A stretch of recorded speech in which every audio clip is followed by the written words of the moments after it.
Doutora Flávia, nós temos aí um problema eminente, né? Não sei se vocês estão acompanhando, mas alguns países, inclusive o Brasil, já estão fazendo aí a captação dos nossos dados para poder controlar a pandemia do coronavírus. Para a gente deixar bem claro, o controle da saúde ou a proteção da vida, ela é uma das hipóteses de tratamento da lei, tá? Que o governo pode realizar. Ele pode realizar. Mas ele pode realizar esse tratamento a partir do momento que nós sabemos efetivamente o que vai ser feito com esses dados, de forma clara, de forma concisa e de forma transparente. Isso em nenhum momento ainda foi colocado de forma aberta para que nós, estudiosos do direito digital, possamos entender o que efetivamente está sendo feito com os nossos dados. Então, não sei se vocês já viram que vai ter uma URA que vai ligar para vocês no meio da noite para saber se vocês têm sintomas, para pegar sua geolocalização. Então, isso é muito preocupante, ao meu ver, principalmente pela falta de transparência do que vai ser feito com essa informação. Será que vai ser feito apenas mesmo para evitar que nós estejamos num lugar aglomerado com outras pessoas? Ou isso vai servir de pesquisa de diversos outros sentidos? Eu vou te dar um exemplo. A geolocalização hoje, ela é um dado sensível, porque ela pode determinar ou a religião de uma pessoa, a depender do local que ela frequenta, seja um culto, seja uma igreja. Ela pode determinar a opção sexual de uma pessoa, seja ela numa balada, né? Agora tem várias siglas, né? LGBT, mais alguma coisa. Ou se ela vai numa balada de rock, ou se ela vai numa balada que geralmente as pessoas usam drogas. Então, assim, o Ministério da Saúde, ele está captando dados da nossa vida sem que nós tenhamos a menor noção para que eles vão ser feitos, tá? O que vai ser efetivamente realizado com esses dados? Isso me preocupa bastante. Por outro lado, nós temos aí também a contraprova de uma pandemia, né? Isso não aconteceu só no Brasil, isso está acontecendo no mundo inteiro, inclusive em países que não respeitam a privacidade, né, do ser humano, e não precisa entrar muito em detalhes. Então, efetivamente, a gente precisa, nesse momento, efetivamente, quanto a esses dados colhidos pelo governo, cobrar transparência, entender o que está acontecendo com esses dados e poder brigar para que o nosso direito constitucional e da privacidade seja mantido.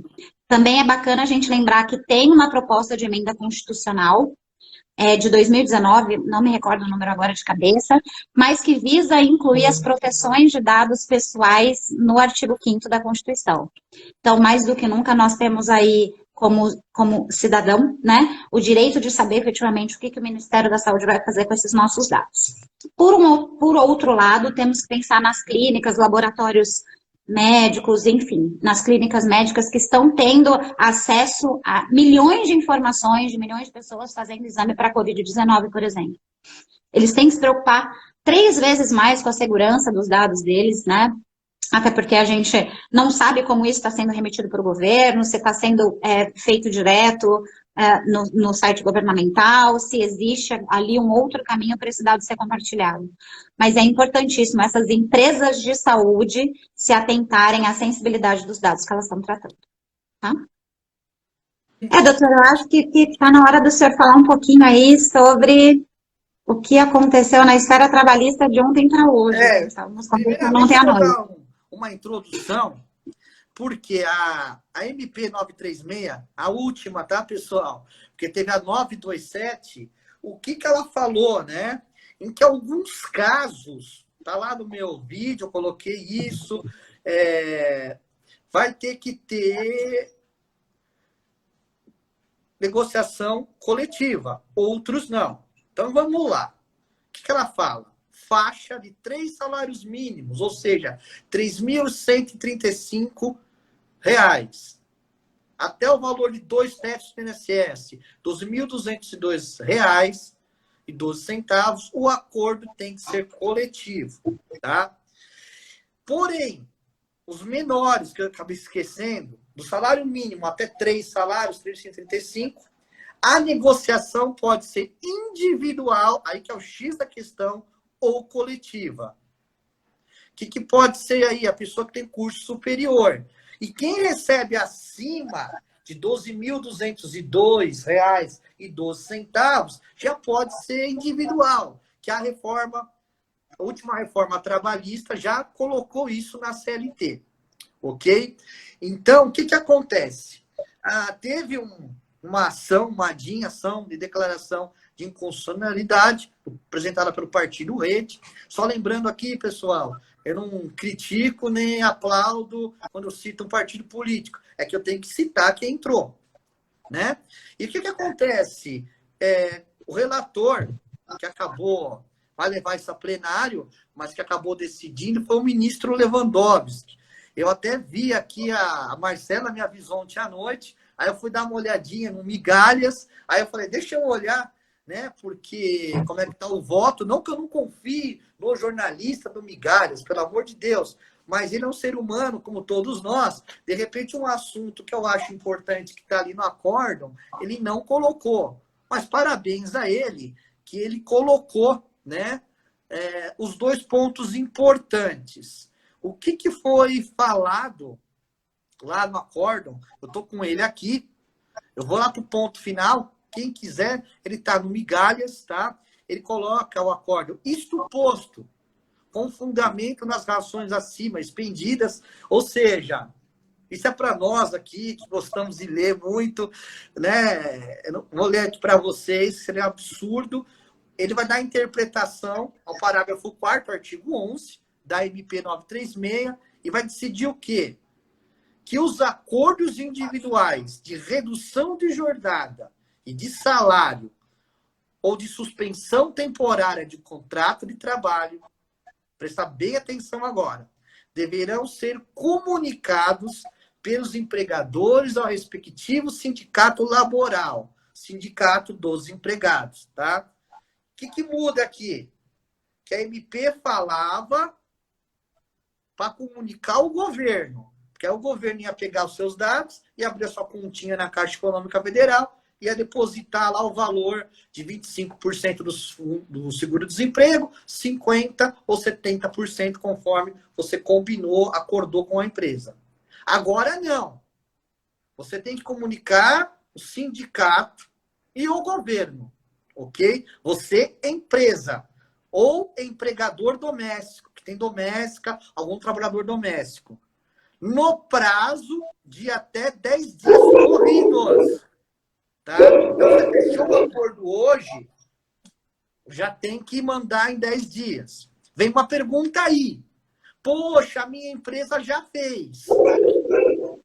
Eu penso assim, a decisão foi depois, tá? E fez o seu acordo, então o prazo começa a correr hoje, tá? Para sua empresa comunicar. Então, quem já fez acordo, não é que esse acordo não vale, vai ser comunicado para o sindicato. A empresa tem mais uma burocracia para a empresa, em 10 dias. Para quê? Porque ela querendo, ela deflagre uma negociação coletiva. E se ela não se manifestar, ela, no caso, ele, o sindicato, concordou, é o famoso quem cala consente com aquele acordo coletivo, tá? Isso a gente já pode ver que vai ser para empresas grandes ou médias, tá? Que o sindicato vai entrar para ver, opa, está tendo uma certa lesão ao direito. O que é complicado? A empresa vai ter que esperar esses 10 dias? Vai. Ou o sindicato já comunica logo. Aí eu me pergunto e eu respondo, né? Você já vai começar a receber ou já vai começar a valer? Não, né, Marcela? Só dali 10 dias, caso o sindicato não se manifeste, né? Exato. Agora eu vejo a Elisângela aqui. Teve mais perguntas para você, viu, Marcela? Eu vi. Acho que vai dar tempo da gente responder. Entram em contato com autores titulares. Para você, ó. Mas me interessa também, de precatórios, na tentativas de comprá-lo de forma antecipada. Tal ato configura invasão. O que acontece, Marcela? O TRF, eu questiono isso, comuniquei isso na OAB, infelizmente não foi para frente. Do juizado especial, quando a pessoa tem RPV, parece lá, Marcela, valor do RPV, o símbolo do real, cifrão, XXX. Você, Marcela, vai ter sua senha, vai saber quanto é. Porém, no TRFs, você entra e eu vejo lá, Marcela tem 80 mil reais. Por que eu falei 80 mil? A Marcela sabe, vocês todos sabem, é sempre acima de 60 salários mínimos. Sim. E aí as empresas ligam, né? Para fazer negociação sobre essas dívidas. E o que Sim. está acontecendo, Marcela? Muitas pessoas estão desesperadas agora, porque estão falando que vai prorrogar isso. E tem gente que já está desesperada pela crise. E agora fala que não vai pagar. Eu acho que eu não entendi a pergunta da Elisângela, se isso não é uma violação. Eu já vou falar rapidamente. Para mim, é uma violação. E dependendo do caso, desculpa o termo, até uma canalice quer se aproveitar da desgraça alheia para ganhar dinheiro. Mas fica com você que é especialista em violação de dados. O que a gente... Não gostei do que o Lewandowski fez, mas indo aqui para esse outro assunto. Tem até algumas perguntas antes também que a gente vai tentar responder rapidinho antes de acabar. O que acontece? A gente não tem um sistema unificado aí de processos eletrônicos ainda, né? E eu acho que nós nunca teremos. Cada um terá aí o seu sistema individual. Mas o que a gente já percebeu que está acontecendo, por exemplo, no TJ, você não consegue mais informações referentes a valor ou referentes a uma causa mais específica se você não for advogado ou se você não tiver a senha de acesso ao processo judicial eletrônico. Eu acredito que no meio desse caminho, todos os tribunais vão partir para esse lado de realmente trazer segurança às informações que eles estão disponibilizando dentro dos seus sites, tá? Até dentro dos seus sistemas. Tá devagar, mas a gente já está começando a ver isso acontecer. Mas sim, sem dúvida, isso é uma invasão de privacidade e pode atingir a lei aí, sem dúvida. Mas eu espero que os tribunais eles revejam com mais celeridade as informações que eles deixam disponíveis aí nos sistemas. Ó, a Amanda Russa, Amanda é uma querida, já trabalhou comigo, extremamente competente. Como será feita a fiscalização dos nossos dados pessoais? Bom, a gente tem de parâmetro, Amanda, o órgão regulador de alguns países, né? Alguns da União Europeia, enfim. Como que isso vem acontecendo? A lei dá ao titular do dado, ou seja, a pessoa física, alguns direitos, tá?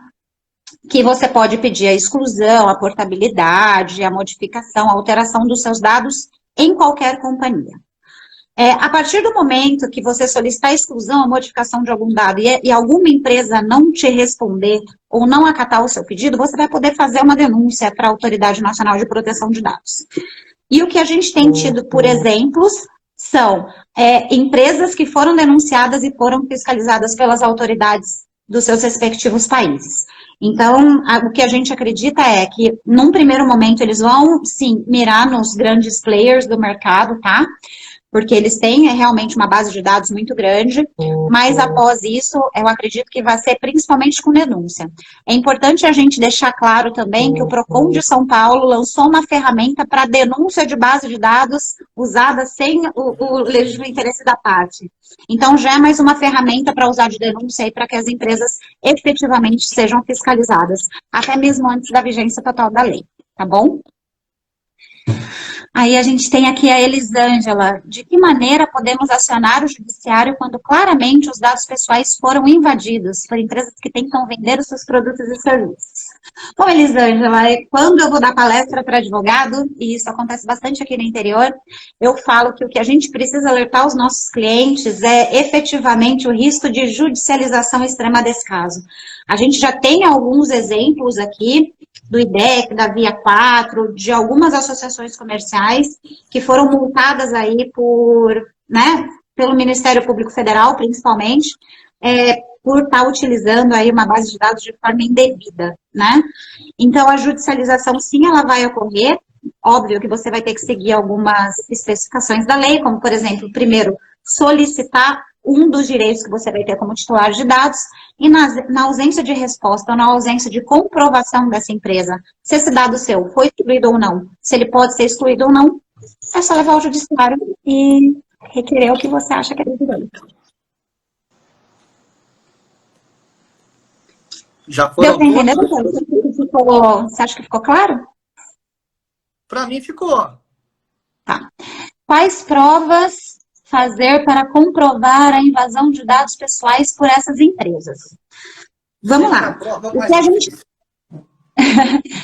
Na verdade, quando a gente fala de vazamento de dados pessoais, é um hacker, né, que entrou dentro de um banco de dados de uma empresa e fez a exposição de dados, né? Esses dados, eles se tornam públicos, né? A gente já tem aí alguns sites que acompanham aí hackers profissionais e muitos vazamentos de dados. Eu vou dar algum exemplo para vocês. Tem o DREC, que é muito legal, tem o Olhar Digital, que é muito bom. Tenho. Depois eu deixo para vocês aqui no Stories alguns sites para vocês seguirem, que é muito legal, que fala sobre vazamento de dados, mas a principal prova é quando isso realmente sai a público, né? A lei, ela traz algumas determinações e ela fala que quando a empresa souber que houve vazamento de dados, ela vai ter que avisar os seus consumidores. E caso ela não avise, pode aí acarretar uma infração.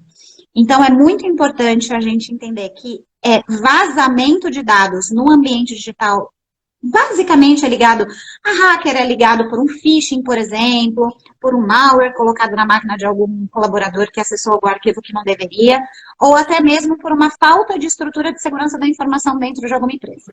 Por isso que é bastante importante vocês começarem a enxergar tecnologia da informação e segurança da informação como uma coisa boa para a sua empresa e não necessariamente só um gasto.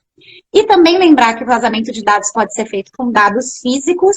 Então, aquele arquivo morto que tem na maioria das empresas também pode ter dado vazado. Então, a gente tem que pensar em várias coisas quando a gente fala em adequação LGPD. De como as empresas vão receber, por exemplo, um currículo daqui para frente. O que você acha mais seguro? Receber um currículo só por e-mail ou ainda continuar recebendo o currículo de papel? Então, são vários questionamentos que dá para colocar aí e a gente conversar bastante sobre isso.